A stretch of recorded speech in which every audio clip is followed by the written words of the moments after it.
वचन। बच्चों, जैसा आप सब जानते हैं कि हिंदी भाषा में वचन से तात्पर्य संख्या से है, अर्थात एक या अनेक को ही वचन कहते हैं। जैसे मुर्गी दाना चुग रही है, मुर्गियां दाना चुग रही हैं। चिड़िया पेड़ पर बैठी है, चिड़ियां पेड़ पर बैठी हैं। बच्चों, उपरोक्त वाक्यों में मुर्गी और चिड़िया शब्द एक होने की जानकारी दे रहे हैं, जबकि मुर्गियां और चिड़िया एक से अधिक होने की जानकारी दे रहे हैं। अतः वचन की परिभाषा है, शब्द के जिस रूप से उसके क्या अनेक होने का बोध हो, उसे वचन कहते हैं। वचन के भेद। वचन के दो भेद हैं। वचन, एक वचन, बहुवचन।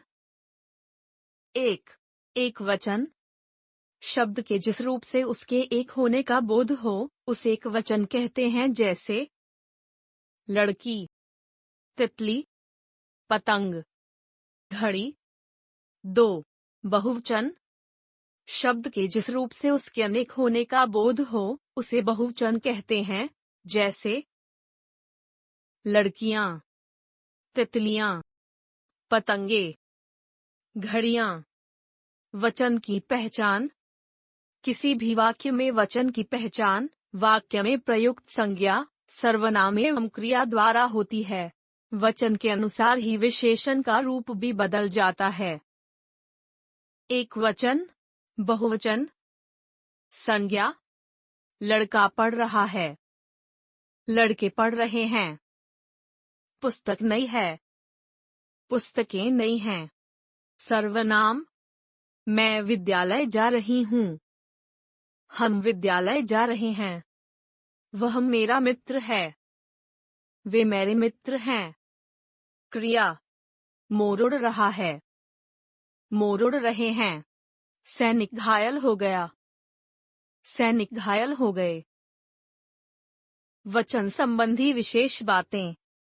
एक, हिंदी में कुछ शब्द सदैव एक वचन होते हैं, जैसे पानी, दूध, दही, जनता, चाय, वर्षा, आकाश, पूजा आदि। एक, सभी लोगों ने पानी पिया। दो, जनता महंगाई से परेशान है। तीन, वर्षा हो रही है। चार, आकाश में बादल छाए हैं। पांच, मुन्ना दूध पी रहा है। छह, माँ रसोई घर में चाय बना रही है।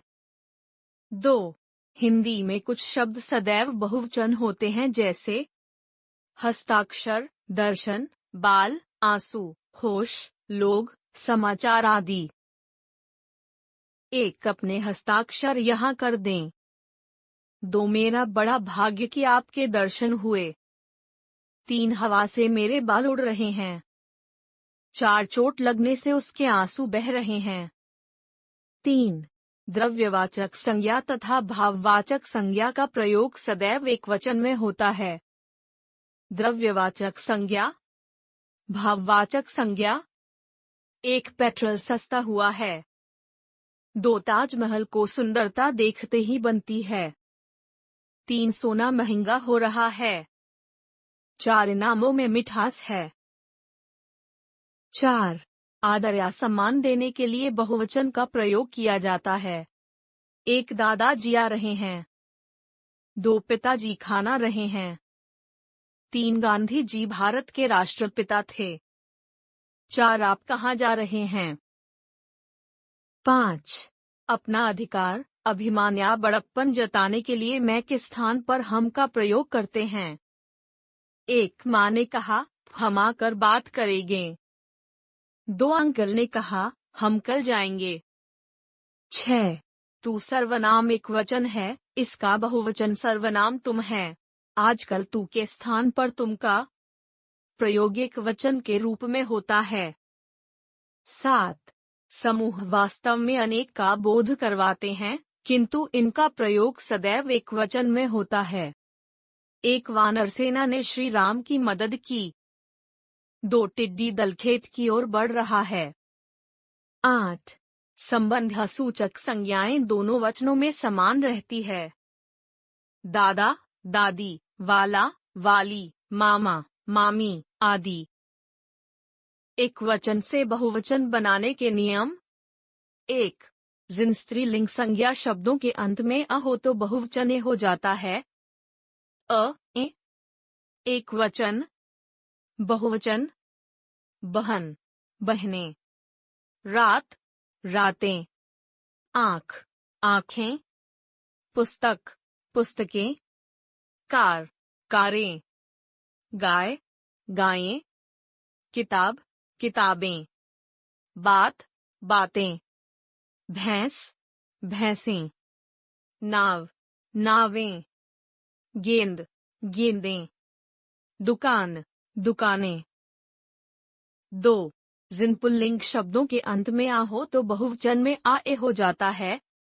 आ ए, एक वचन, बहुवचन, कुर्ता, कुर्ता, घोड़ा, घोड़े, लड़का, लड़के, कमरा, कमरे, छाता, छाते, बच्चा, बच्चे। 3. जिन स्त्रीलिंग शब्द के अंत में आ हो तो बहुवचन हो जाता है। आ ए, एक वचन, बहुवचन, लता, लताएं, कविता, कविताएं, सभा, सभाएं, कन्या, कन्याएं, माला, मालाएं, कला, कलाएं। 4. जिन स्त्रीलिंग शब्द के अंत में ई हो तो बहुवचन या हो जाता है। ई, या, एक वचन, बहुवचन, तिथि, तिथियां, प्रति, प्रतियां, लिपि, लिपियां, पंक्ति, पंक्तियां, राशि, राशियां, रीति, रीतियां। 5. जिन स्त्रीलिंग शब्द के अंत में ई हो तो बहुवचन या हो जाता है। ई, या, एक वचन, बहुवचन, सखी, सखियां, स्त्री, स्त्रियां, रोटी, रोटियां, सीढ़ी, सीढ़ियां, ताली, तालियां, टोपी, टोपियां। 6. जिन स्त्रीलिंग शब्दों के अंत में या हो तो बहुवचन या हो जाता है। या, एक वचन, बहुवचन, गुड़िया, गुड़ियां, बिटिया, बिटियां, कुटिया, कुटियां, चिड़िया, चिड़ियां, बुढ़िया, बुढ़ियां, चुटिया, चुटियां। 7. जिन स्त्रीलिंग शब्दों के अंत में उ या हो तो बहुवचन हो जाता है। एक वचन, बहुवचन, धेनु, धेनुएं, बहु, बहुएं, गौ, गौएं, धातु, धातुएं, वधु, वधुएं, वस्तु, वस्तुएं। 8. कुछ ऐसे शब्द हैं जिनका बहुवचन गण, जन, दल, वर्ग, वृंद, लोग आदि जोड़कर बहुवचन बनाया जाता है।